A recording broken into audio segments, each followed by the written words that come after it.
Hoy vamos a leer dos relatos de Edgar Allan Poe. Diría yo que mi segundo autor favorito después de Lovecraft. De hecho, me gustaba muchísimo más Edgar Allan Poe antes de conocer a Lovecraft, pero conocí a Lovecraft y me encantó muchísimo más. Si no, sería probablemente Edgar Allan Poe. Empecemos con el retrato oval.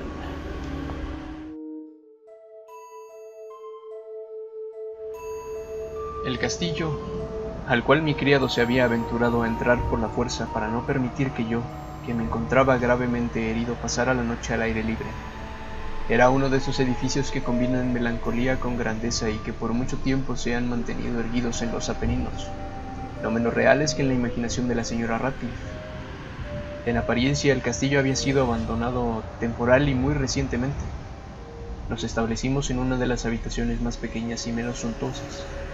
Esta se encontraba en una torre remota del edificio.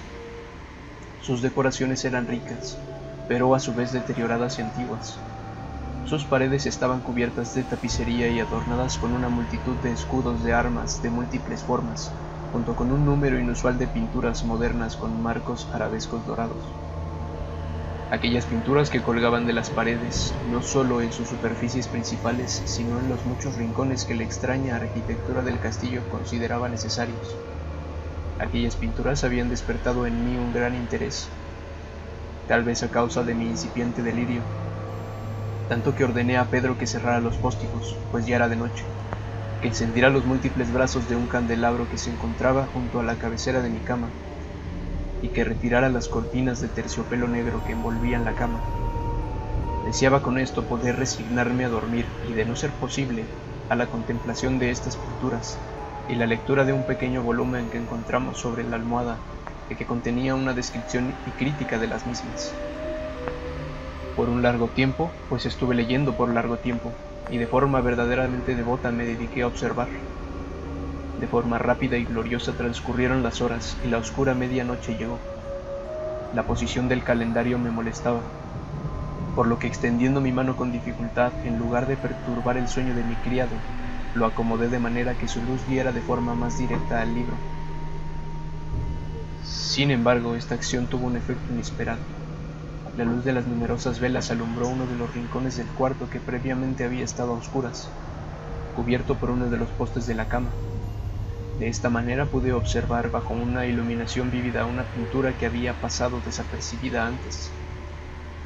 Era el retrato de una mujer joven que apenas estaba alcanzando la madurez. Miré la pintura de forma apresurada y posteriormente cerré mis ojos. La razón por la cual hice esto no me quedó del todo clara al inicio, pero mientras mantenía mis ojos cerrados intenté razonar mis motivos. Fue un movimiento impulsivo para permitirme reflexionar, con la finalidad de confirmar que mi vista no me había engañado, para calmarme y serenar mi espíritu para una contemplación más sobria y objetiva. Unos momentos después volví a abrir los ojos y me quedé viendo fijamente a la pintura. Aquello que miraba no lo podía ni lo hubiera querido dudar, pues el primer rayo de la luz de las velas que cayó sobre el lienzo me despertó de mi somnoliento estupor que nublaba mis sentidos, y una vez más me llevó a un estado de completa conciencia. El retrato, como ya lo había mencionado, era el de una mujer joven. No mostraba más que su rostro y sus hombros. Estaba hecho en lo que se conoce en lenguaje técnico como estilo vignette. Había en él muchas similitudes con los retratos de medio cuerpo favoritos de Thomas Sully.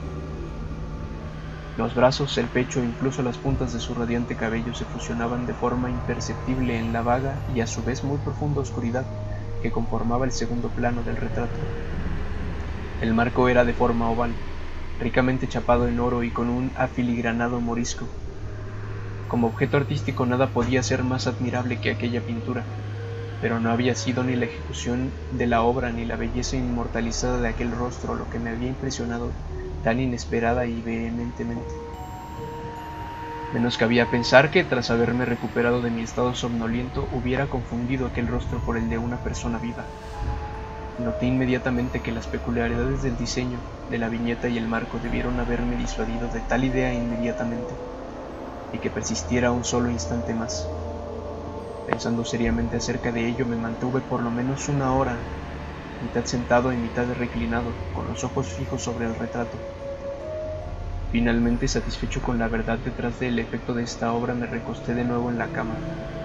Concluí que el encanto de la pintura estaba en que la expresión, que primero me hizo estremecer, me confundió y finalmente me subyugó. Estaba lograda de forma muy realista y llena de vida.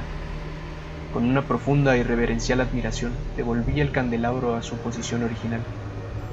De esta manera, con la causa de mi agitación fuera de mi vista, busqué impaciente el libro con las pinturas y sus historias, pasando página hasta aquella que habla de aquel retrato oval.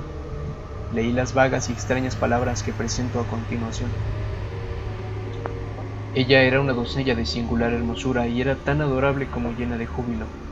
Maldita fue la hora en que vio, se enamoró y casó con aquel pintor. Él, de carácter apasionado, estudioso, austero y ya casado con el arte. Ella, una doncella de singular hermosura y tan adorable como llena de júbilo, toda luz y sonrisas, y juguetonería, amando y apreciándolo todo, odiando solamente el arte que era su único rival, aprehensiva solo de la paleta y de los pinceles y cualquier otro instrumento que la privara del rostro de su amado. Pero esto fue terrible para esta doncella cuando escuchó que el pintor deseaba retratar incluso a su joven esposa.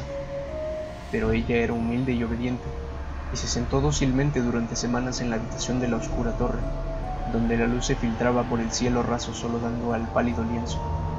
Pero él, el pintor, glorificaba su trabajo que avanzaba de hora en hora, de día en día, y él era apasionado y salvaje y malhumorado, y se perdió en su ensimismamiento, tanto que no se dio cuenta de que la luz cadavérica que penetraba en aquella solitaria torre mancillaba la salud de su esposa, que parecía consumirse para todos, excepto para él.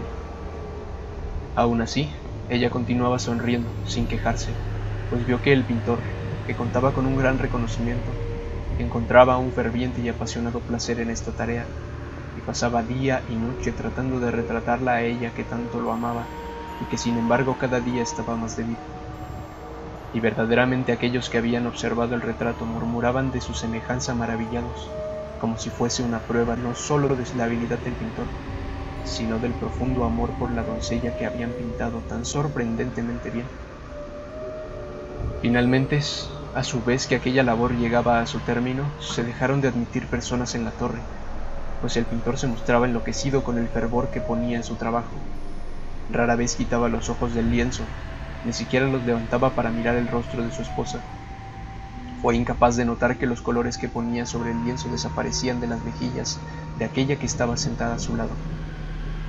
Y cuando transcurrieron muchas semanas y poco quedaba por hacer, a excepción de unas pinceladas en la boca y unos matices en los ojos, el alma de la dama centelleó como la flama dentro de una lámpara a punto de extinguirse, y las pinceladas fueron dadas y los matices hechos, y por un momento el pintor quedó pasmado en éxtasis frente a la obra que había terminado, pero inmediatamente, aún mirando la pintura, comenzó a temblar, se puso pálido y dio un alarido de terror.